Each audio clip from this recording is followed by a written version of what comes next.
So somewhat recently, I did a video responding to a TikToker slash YouTuber called Parkrose Permaculture who made videos about antinatalism that I thought were less than informed, and she's made another video. I thought she was going to make another video, so I was waiting for that, but it looks like maybe not. So I'm going to respond to this video because whilst some of the things she's saying are the same, it's slightly different, and there's different things I want to say and expand on. So let's get into it. So a little while ago, I did a video on antinatalism as a tool of white supremacy, and antinatalists were not happy.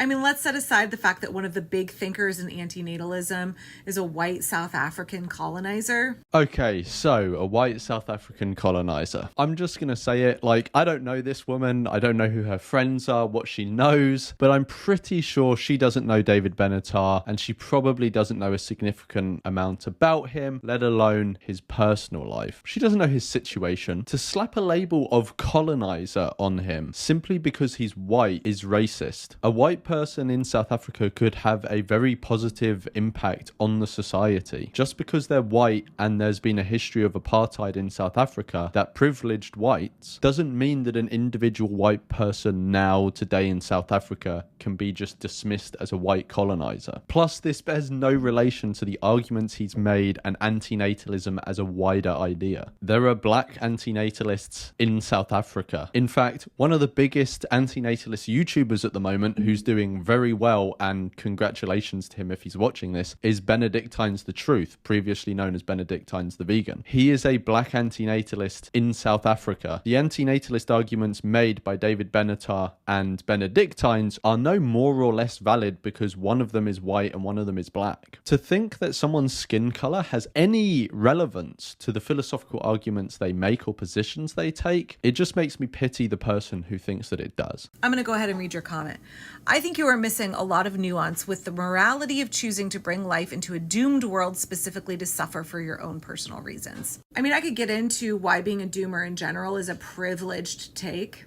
It's a lazy take that absolves you of having to work for solutions. But in particular, antinatalism is a very privileged take. So she doesn't really explain what she means by privileged take here, but antinatalism is far from a privileged take. People in every socioeconomic circumstance will be antinatalist, and there are antinatalists of all background, those who she would consider oppressed and those who she would consider oppressors. But I agree with her on one thing, which is that if someone is using a philosophical pessimistic or antinatalistic outlook on life as a reason not to help alleviate the suffering or issues that are going on today for beings who already exist or who will exist independent of our actions, then I think this is misguided. Of course, we should be working to improve the state of the world for humans and animals, including those who will come into existence in the future independent of actions we take. But we can advocate for that, for making reform and change to benefit those who already exist and will exist, and also advocate for antinatalism, that we shouldn't be bringing new individuals here to suffer the things that we're trying to alleviate in the first place. These things aren't mutually exclusive.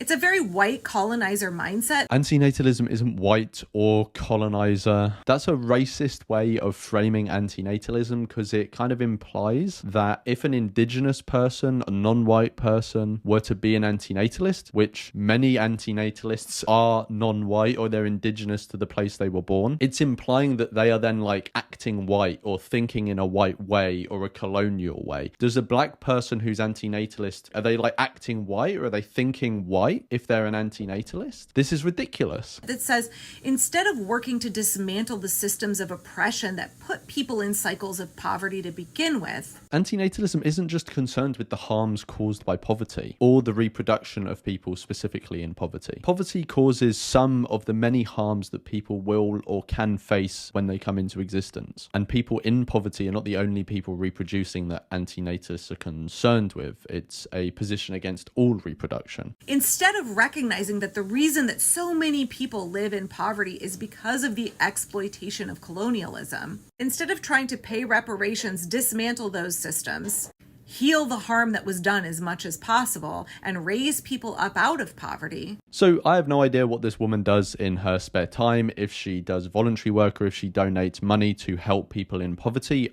given that she's saying all of this, I really hope she does. But just to make the point crystal clear that antinatalists can help people in poverty who are already here, and this does not conflict in any way with antinatalism, rather than demonize people in poverty, which she seems to think antinatalism inherently advocates, I'm going to donate £20 for this video to an effective charity that seeks to help people in poverty. And that's on top of the monthly donations I make to effective charities helping other sentient beings, some of which will be in poverty. And I encourage other antinatalists and people generally to do this. Donating to effective charities is a good behavior to establish in our lives. And soon I'll be starting fundraiser live streams on this channel, and some of the money from that will go to people who are in poverty. Isn't it crazy how an antinatalist can care about those who already exist and will come into existence, and at the same time think that we shouldn't be bringing anyone into existence because we don't want them to suffer the harms of coming into a world where people like this woman make commentary like she does? It's very easy and lazy to say,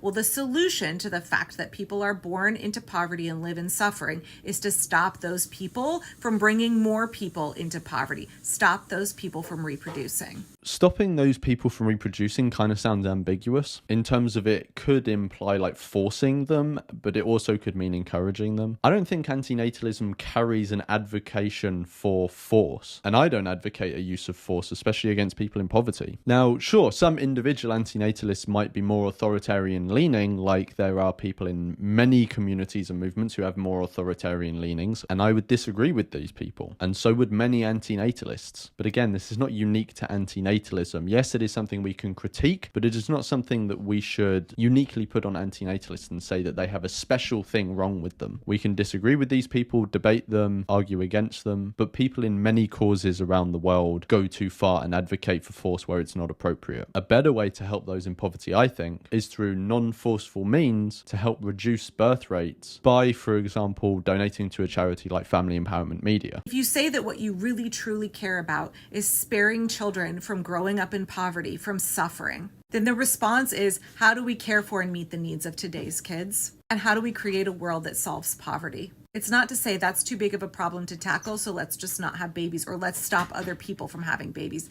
especially poor people. Well, I hope you guys all love the smell of misrepresentation in the morning, because it was strong with this one. Hopefully, if she makes another video about antinatalism, it'll be slightly less misinformed and slightly more sensible, but I'm not holding my breath. Anyway, let me know what you thought, and I'll see you in the next one.